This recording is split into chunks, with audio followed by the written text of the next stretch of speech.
cloud. There we go. Well, welcome to the Young Entrepreneur Syndicate Monday night.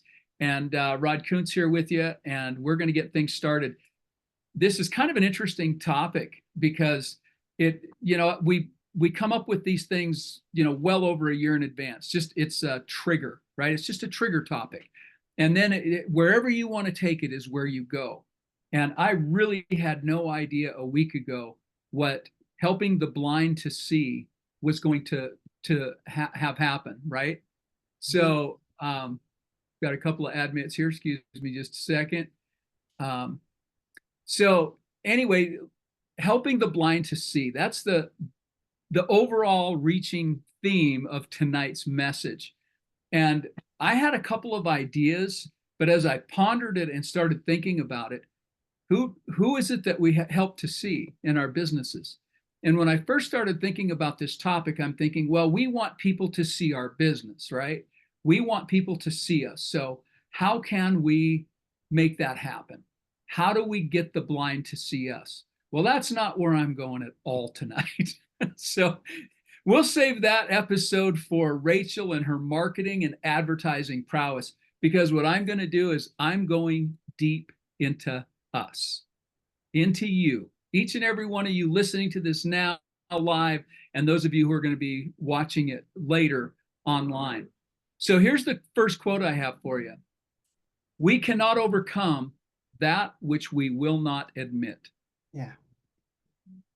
Not overcome things that we won't admit to. That's number one. Quote number two, you will never rise above your level of self-awareness. Okay? So tonight's message, helping the blind to see, is about self-awareness. Tonight, I am going to help every one of you identify your blind spots. Now, I know that in modern technology, knowing blind spots, I think we've all driven before and we went to change lanes and somebody honks at us, right? And you go, oh crap, what have I done, right? Because someone was in our blind spot. Even though we have all this technology now, my mirrors light up. I've got lights that tell me where someone is, if there's someone in that blind spot. And even then with the technology, we can miss it sometimes. So finding our blind spots as business owners and as people is critical.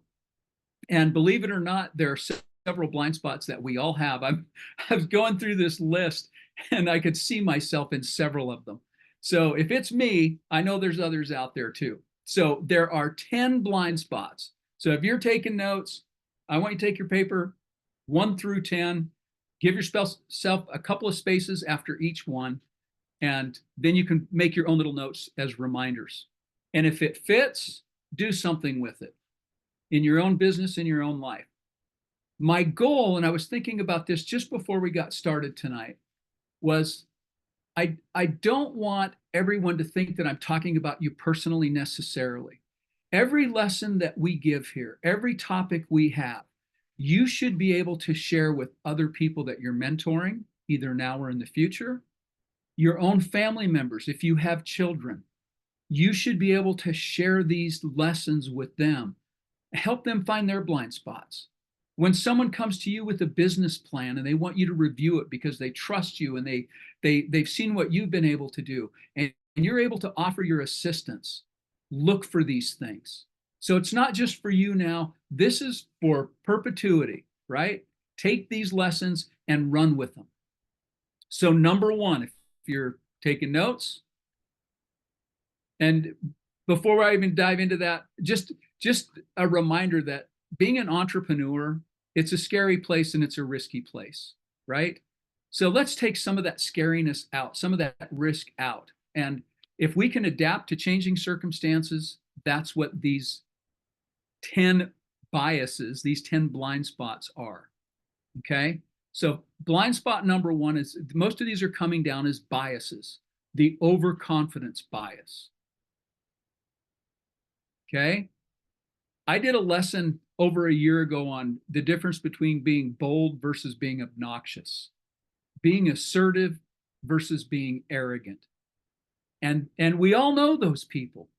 You might have the best skill set in the world, but that doesn't mean you're invincible, right? You have to know where your weaknesses are. So the overconfidence bias is where entrepreneurs are overestimating their own abilities, their own knowledge, or their chances of success. That can lead, obviously, to underestimating risks, neglecting thorough market research, making overly optimistic financial projections. And if you've ever had to answer to a board, that's the last thing you want to do, because then when it comes in, oh, third quarter, we're under your projections, all of a sudden shareholders are nervous and everything else starts shaking up. So overconfidence is something that can actually hurt you. You need to be confident, but overconfidence and having a bias that makes you have bad decisions is probably the number one most vulnerable aspect of most entrepreneurs. So that's number one. Number two, the confirmation bias. And what this is it's a tendency to search for, interpret, or remember information in a way that just confirms your own preconceptions. You're looking for things to, prove that you're right, instead of looking at things that might prove you're wrong. You're always looking for other evidence. So you might ignore negative feedback. You might be dismissive of customer complaints, right? If somebody says, oh, I didn't like the way you did this, you can say, oh, that person's a jerk, or they don't know what I have to do, or they don't have the information I have. So having a confirmation bias can actually limit what you're able to do as far as improving and perfecting yourself. So don't ignore feedback, don't dismiss contrary evidence, and make decisions that are based on complete, not skewed information. So that's the confirmation bias. And that reminds me of and I've mentioned this before, lies, damn lies, and statistics. We can all use statistics for any way that we want to look at things. And one of the things I was looking at, I shared this information with someone recently. It was about the divorce rate. We've all heard that 50% of marriages end in divorce. Have you all heard that? Well, it's not true. The statistic, well, it is and it isn't. The statistic is true that, half of the raw numbers end in divorce, but they make it sound like everyone who gets married today, if 100 people got married today, 50% will divorce, and that's not true. That 50% statistic comes from over time, over decades upon decades upon decades, all those divorce numbers. And then they take those numbers and they extrapolate them into the current marriage rate. And it changes everything. It's skewed data. So you can find, again, it's part of that confirmation bias. You can find things to, gosh, do we want to get into pharmaceuticals? Do we want to get into the food pyramid and how that data is handled and manipulated? We know what's happening out here, but are we doing it ourselves? There's the rub. All right. Look hard at what data you're accumulating and what you're looking at.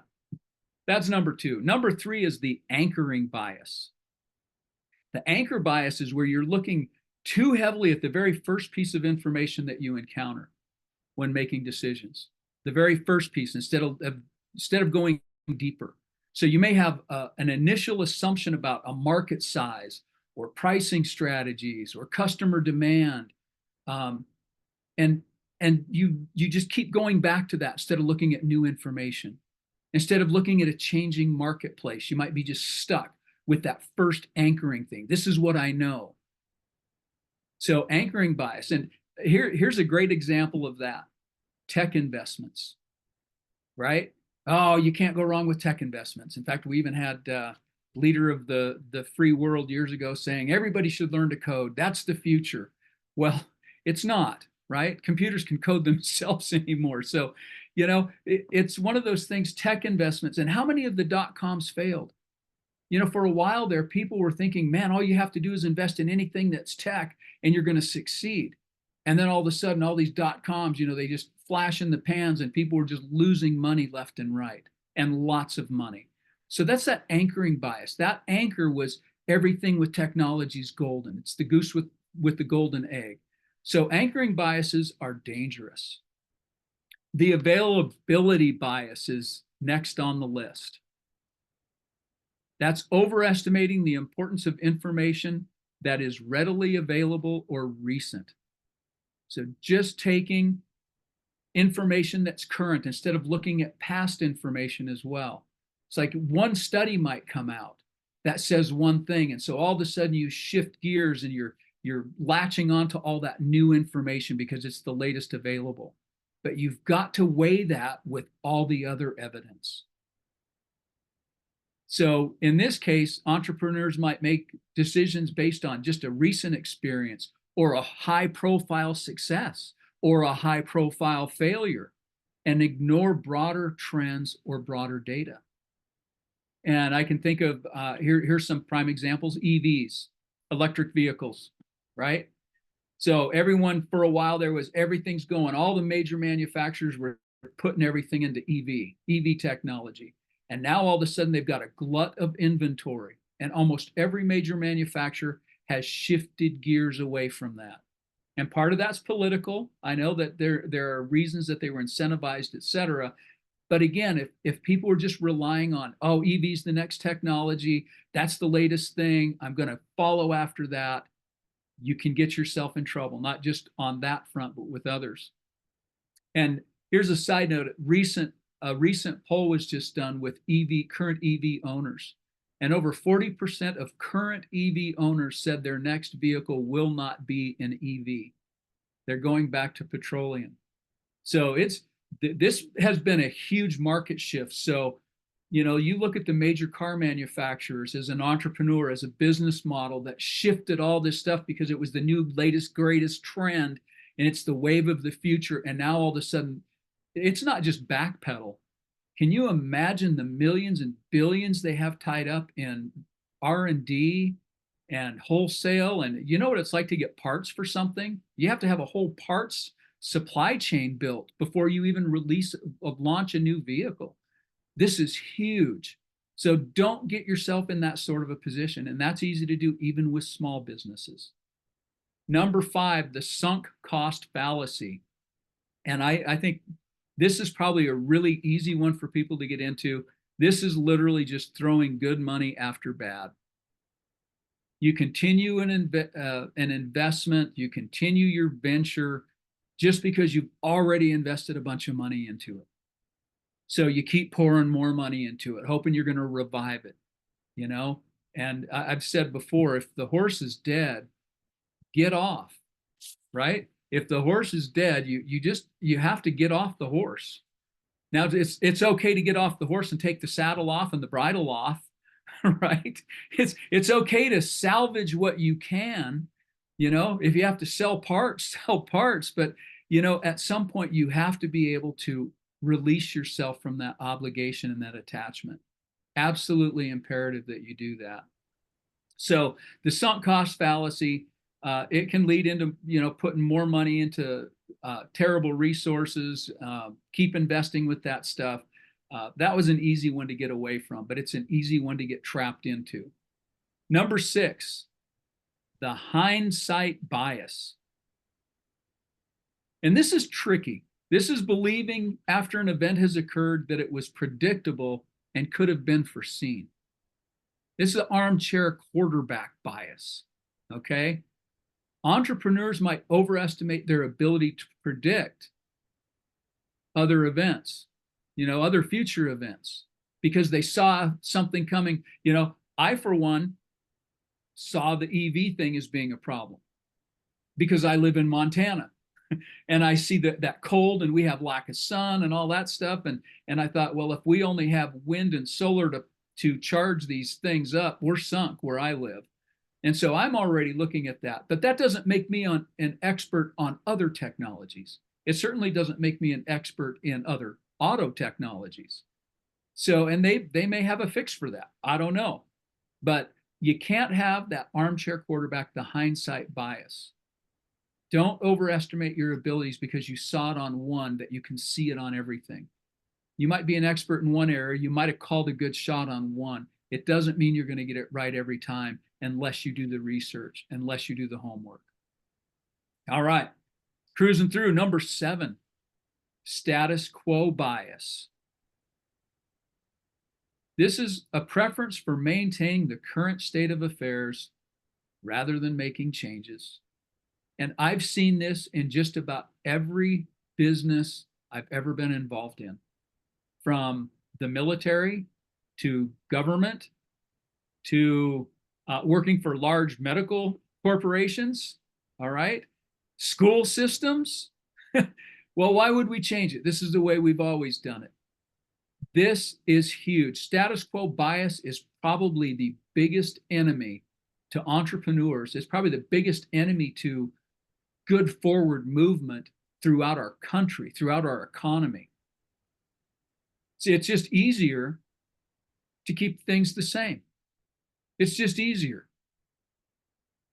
But resistance to change can prevent entrepreneurs from innovating, from adapting, from moving into different markets, from adapting to market shifts, and pivoting when you have to.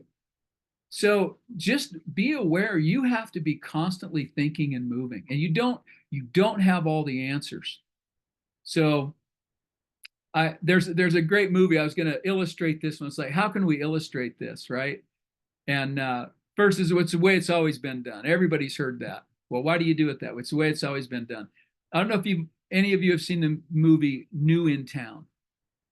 It's an older movie, New in Town. I can't remember the name, big name actors, but it's a corporate executive who comes to a small Minnesota town, and they're trying to retool a factory and improve it and make it better, and the numbers just aren't panning out.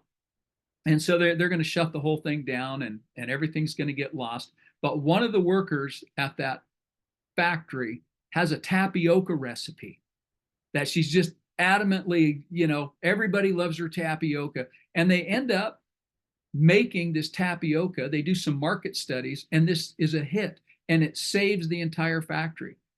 So they have to retool. They have to really start from scratch.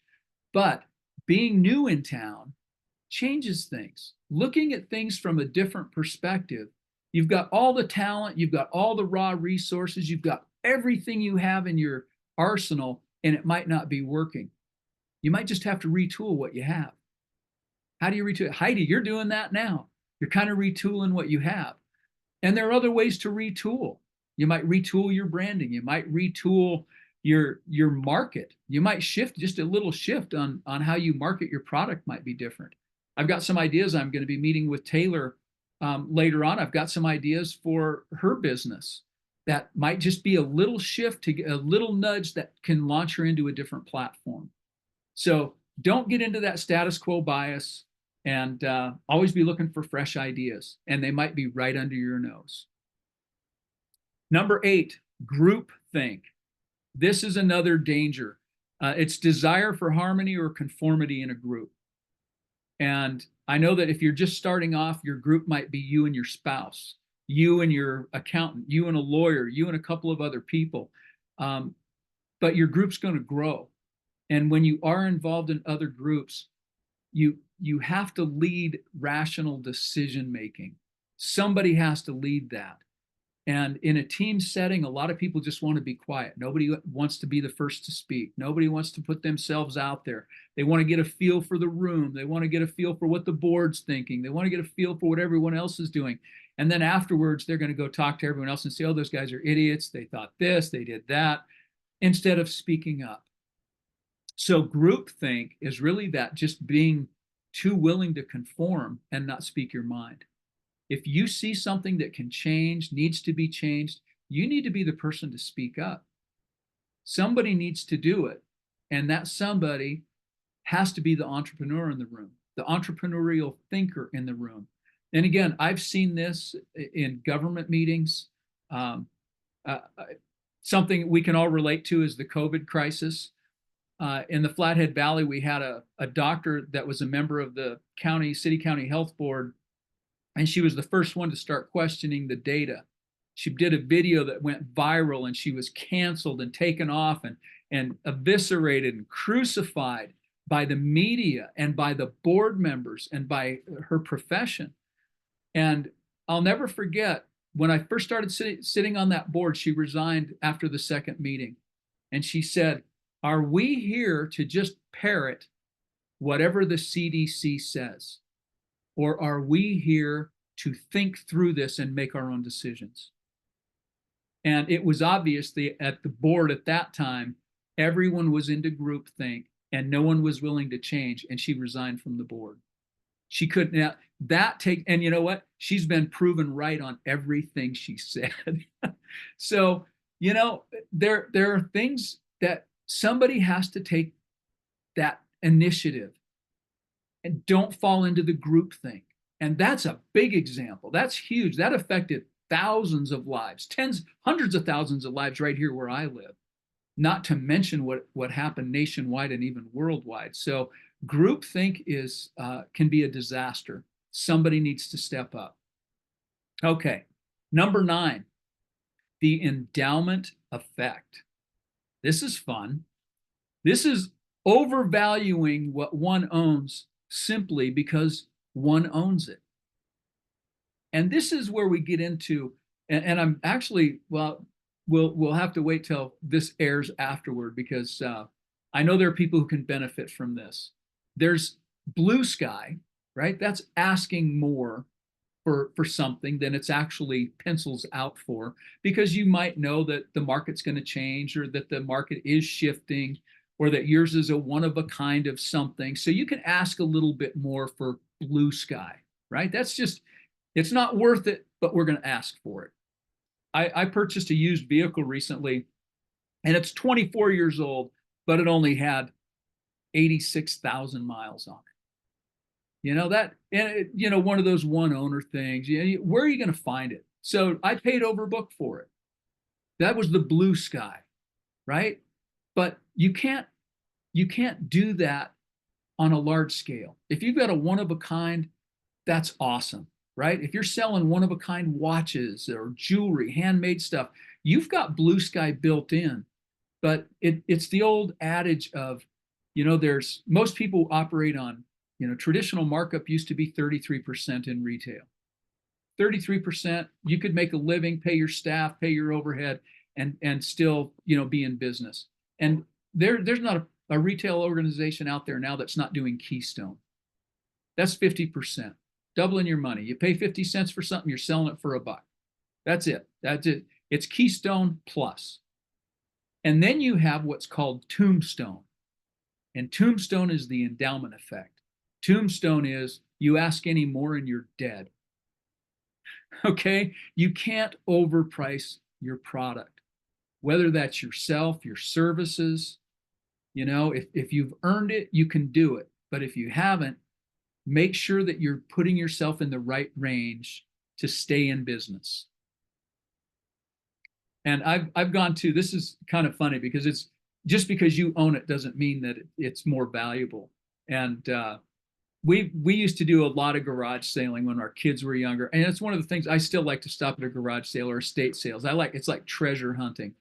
But we would go to different places in the valley here, the upper crust, where the upper crust lives. And you'd go to their garage sales and they'd be asking retail for used stuff. They just totally not even close to being in the right market range. And you just kind of laugh at them. You think because, you're driving that kind of a car or living in this kind of a place, that your stuff is worth more than the exact same thing I have at my house that's only half that, exact same thing. So blue sky is one of those. That's the endowment effect. So don't get caught up, not that it's going to happen to you necessarily, but don't get caught up in other people's endowment effect. Don't overpay for your goods and services. When you're buying your wholesale products or whatever, don't pay too much for them. Don't let somebody else bamboozle you, right? So recognize those things. Lastly, the planning fallacy. And this is probably the biggest one, and this is where we kind of hang our hat. Jim and I usually don't work with a lot of people unless they have a business plan. It has to start somewhere. But the planning fallacy is when people underestimate the time, the costs, the risks of future actions while overestimating the benefits. And that's easy to do if your business is a hobby, not a business, because we can all afford to spend money on a hobby. It comes out of your recreational account, right? It's a hobby. But if it's a true business, you have to be realistic about your goals, about costs, about timelines, about budgets, and the milestones. What are the realistic expectations? So a planning fallacy can just be, looking at things from just that, Pollyanna state of mind. Oh, it's going to be perfect and it's just what I love to do. Well, if what you love to do ends up bankrupting you, that's not a good thing. We want to keep things on the up and up. We don't want to get into a planning fallacy where we're overestimating or underestimating the risks. Okay? So detailed business plans, have them reviewed by other people as well. Don't just write it down and say, okay, this is my plan. Have other people look at it and scrutinize it and tell them to be honest with you, right? And that's something I know Jim and I have looked at business plans from several people in the Young Entrepreneur Syndicate. We've done it for other people, even outside. It can be fun, and it's also one of the hardest things to do because you have to start criticizing. You have to start poking holes. You have to start asking hard questions, and it needs to be done. So make sure you're asking yourself those hard questions, and if you're unsure, ask somebody else. Again, we're always available here for you. So to wrap up, you've got all 10. Here are some strategies to mitigate biases in general. Number one, seek diverse perspectives. What I was just talking about. Get outside counsel, get another pair of eyes on it. And not just, unless your spouse is going to be, or your partner is going to be perfectly honest with you, they're usually going to tell you, oh, everything looks great. You're doing great. It's perfect. They need to be honest and say, I don't understand this. Or are you really thinking that through? That doesn't make sense to me. Get those outside perspectives. Number two, data-driven decisions. Be realistic. Rely on data and analytics rather than just gut feelings. Gut feelings are good to get you started. They're good to get you pivoting and moving, but you can't rely on things that don't have at least some data-driven analytics to them. Scenario planning. Consider different scenarios and outcomes to prepare for different possibilities. I love worst case scenarios. What if? What if the economy crashed? What if you couldn't get the parts or the supplies that you needed anymore? What is your backup plan? What's your shift and move plan? Because you've got to have something. So plan for those diverse scenarios. Number four, encourage regular feedback. Feedback from your partners, feedback from your board members, feedback from your family members, especially feedback from your customers and clients. And that's why surveys are pushed so much, because they're using their own pool of group, right, as a polling source. That's probably your best and easiest one. I'm so surveyed out that I don't fill them out anymore. Unless there's something glaring, I don't even fill them out. I went through a major medical ordeal last year, and every time I'd go to the doctor, I was getting an email. Oh, we want your opinion, we want your survey, we want this, we want that.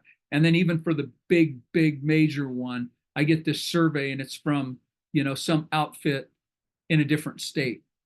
What good is that going to do, right?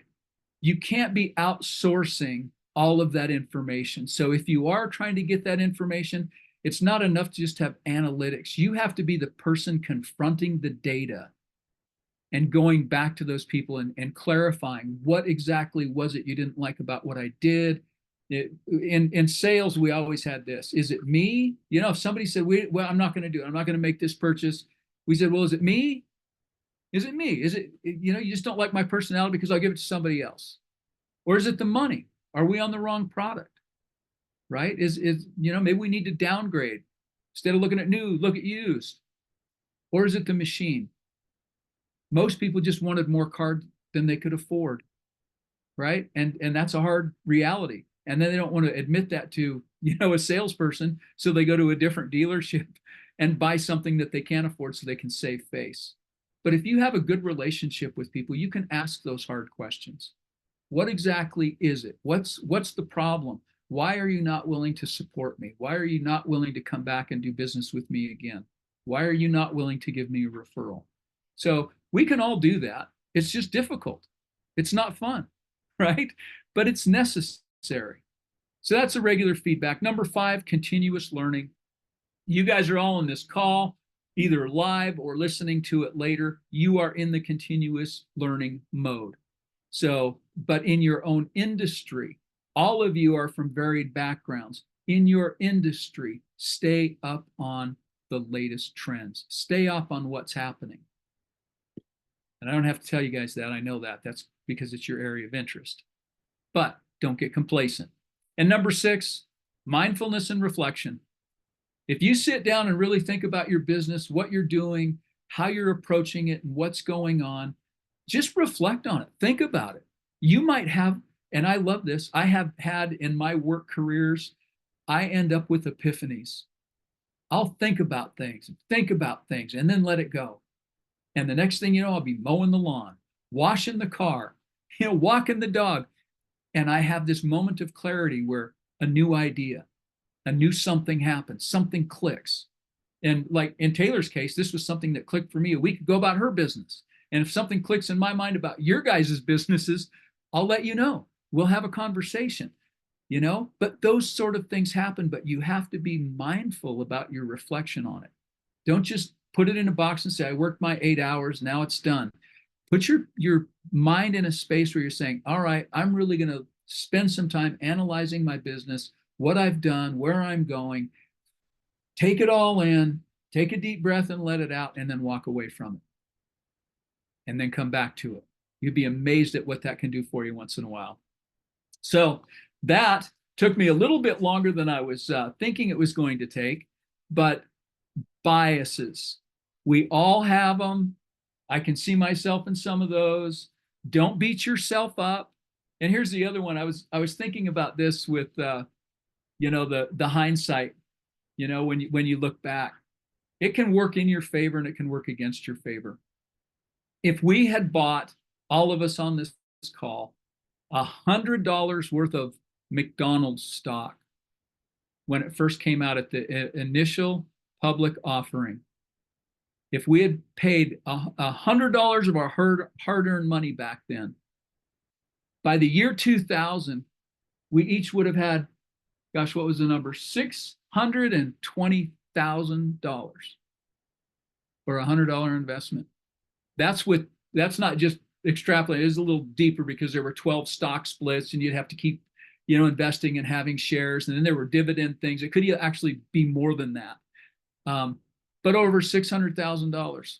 Does that mean it's too late to buy McDonald's stock? At $100, you're not going to have that same kind of return on it, obviously, in another 30 years. But, you can't beat yourself up over that. And if you did buy it, and, it's like the Forrest Gump thing, with Apple, we could have invested in Apple and we could have invested in Solyndra. There you go, which went bankrupt and, flash in the pans again. So you can't beat yourself up over these things. Just stay in the game, stay aware, and know you're doing the best you can.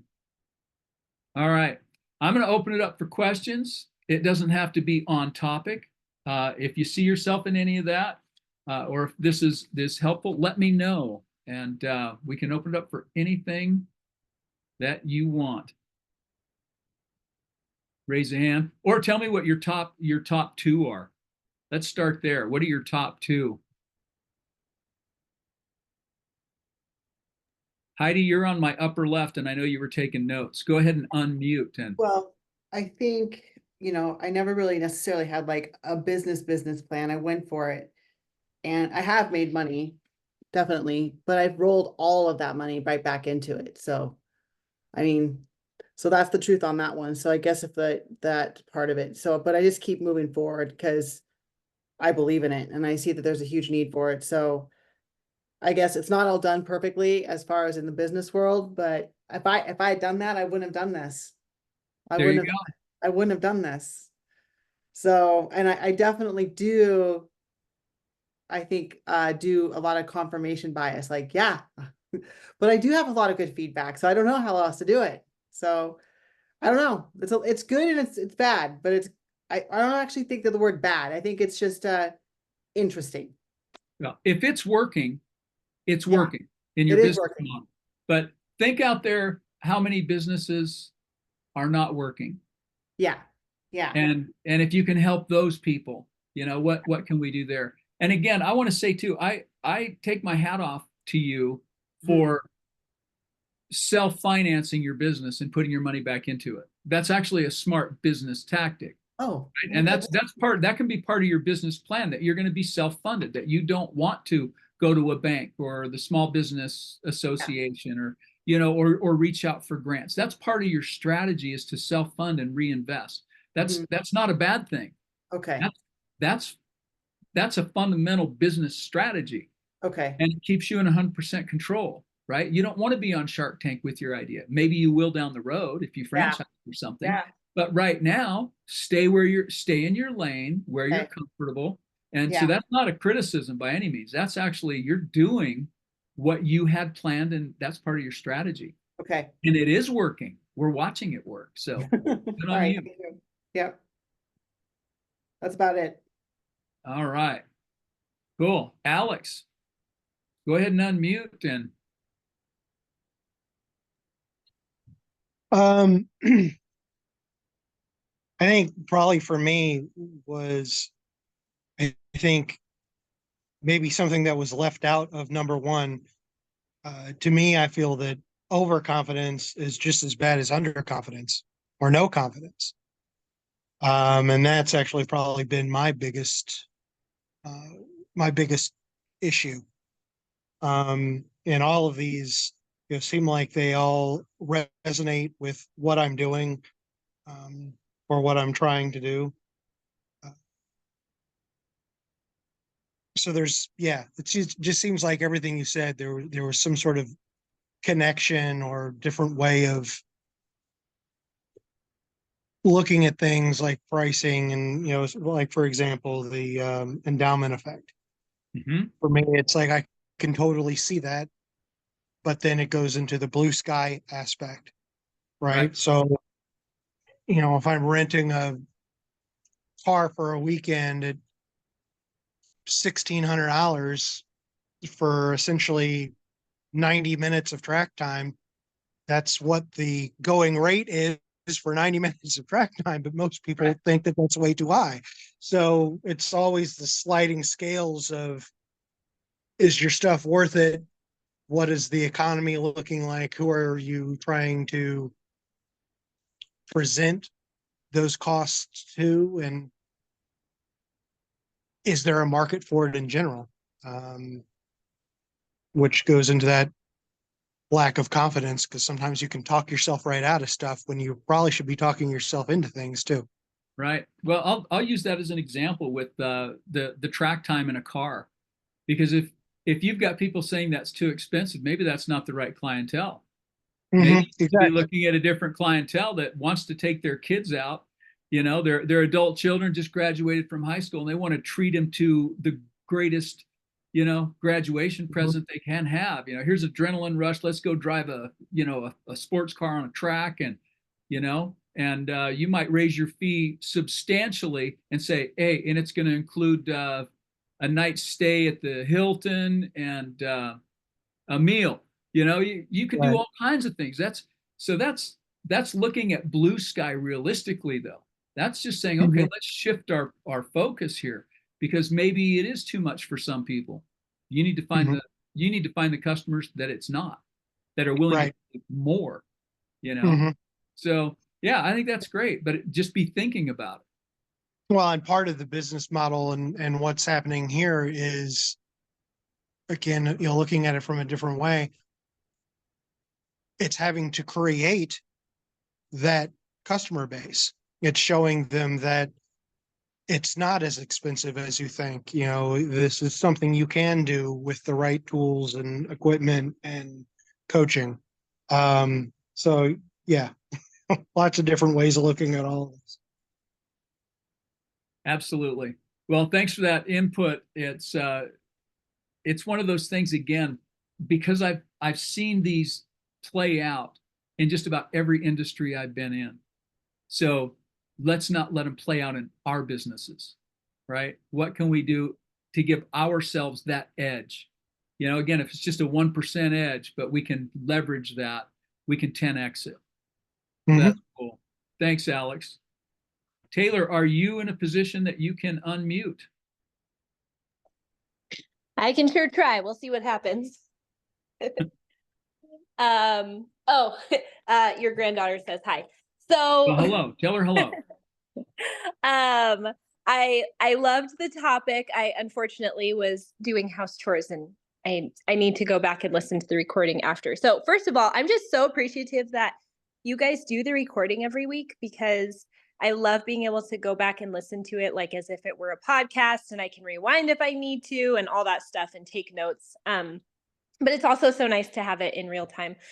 So I kind of identify with a lot of what Alex said, actually. I see a lot of those traits, whether they play out in my business or not. I can totally identify those in my head when, like, as you're saying them, the confirmation bias, but even the overconfidence and the underconfidence. And, you know, how do you find that happy medium? I don't totally know, but I really appreciate that you're bringing these things to light, because otherwise I probably wouldn't have the discernment to, or, you know, the self-reflection to look into these things and just be more aware going forward. What was your question? You asked about what were you saying? Two things? Yeah, what are the top two? Well, you already talked about overconfidence and Yeah. confirmation, but Okay. Yeah. So I did answer then. Okay. you did. Well, and you don't have to just answer a question. You can come up with your own too. So Yeah, definitely. Well, no, I just, yeah, okay. So like we've gotten, you know, I'm in a really niche market, and we have gotten feedback from people who have been in this industry for years and years. And so here's, I guess, kind of where I can sometimes struggle is I always appreciate feedback, and especially from people who are professionals who have been in the industry for years and years. And at the same time, the people I'm trying to serve are the people that are like me, who haven't been in the industry, but I feel like I do have, in some ways, a unique perspective, because I while I'm just like a regular mom, I do have, you know, a husband who's in law enforcement. I have worked with firearms, you know, and so I feel like I can understand both sides, but I sometimes struggle when I receive feedback from people specifically in the industry who are like, no, you know, this has to be done only one way. You always have to, you know, carry a firearm on your body. You can't have off body carry, and et cetera, et cetera. And I'm trying to like change that conversation so that we can have people who are not afraid to practice self-protection. You know what I mean? I don't know where I'm going with that, but yeah, it's just something where I'm like, I always appreciate the feedback. I always welcome it. And at the same time, I'm struggling to be a pioneer, I guess, of sorts in this industry, and kind of bring a different voice to the conversation. well, that's what all of us try to do as an entrepreneur. And Heidi, you're up in my upper left corner, and that's exactly what you're trying to do. How many people are in the health and wellness and fitness? You know, millions are in 8 that billion. thing. Yeah, but you're out there putting your own spin on it. Yeah. And Alex, you know, even with what you're doing, your sponsorship with racing, there are all kinds of people doing it. Granted, it's a smaller group of people, but no one can do it the Alex way. You are unique and you're bringing something different to it. And Taylor, I have to say, I didn't even realize that that was one of your issues, that people were, being kind of adamant about that sort of thing. But what I have to share with you when we get together is addressing just that specifically. So I find it very interesting perfect. you brought that up, about the, it has to be on body carry and that sort of thing. So Right. Yeah. I'm going to be talking right up your tree regarding that topic. So again, I Awesome. think all of these things just to make you aware, to be watchful and mindful. Heidi, you had something else? Well, I really love this. I feel like we're really going somewhere with this because see, I know and like and trust in Taylor. So I'm going to listen to her. And so that's where that connection in business, I think, is really the key, because your industry, Taylor, is huge and vast. And so Yeah. I'm not going to go to somebody I don't know, like, and trust. I'm going to go to you to give me what I want and need for my Right. own protection. And that's just like, for me, but I think all of us entrepreneurs, we see what's already done out there and then we compare ourselves to what's done out there. And do I need to do it like that? Like, I'm a female, a 50-year-old. Do I need to be all ripped up and so lean with my muscles popping all the time to do this business? Because that's what the No. people in social media goes to. And I'm like, hell no, I just want to be a good, healthy person that can show that as a mom and a wife and a real human that struggles, how to show fucking awesome for yourself and how to fight every day and to do that. And I want people to know, like, and trust that product and to want to buy the heck out of it because we get results.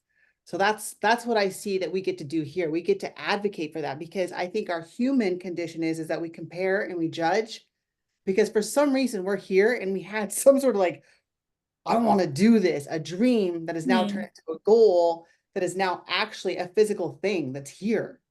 So I like this part. This really made me like see how important this is, So that's it. I love that. Thank you, Heidi. Yeah. Well, I'll tell you what, we are all our own experts, right? And we Yeah. talked about this once before. You need to be the expert. Trust that you are the expert in what it is you are doing, what you bring to the table. Not what other people, not the social media gurus and all that stuff. What are you bringing to the table that no one else does? And then stand behind that brand all the way. When someone wants to put their name on your car, right? They want to be, your spokesperson. That's because you've brought that brand to them and it resonates. So I think it's awesome. So anyway, all of you guys, if you have to go back and if you didn't take notes, it's out there. Just be aware that it's easy to fall into those traps. It is.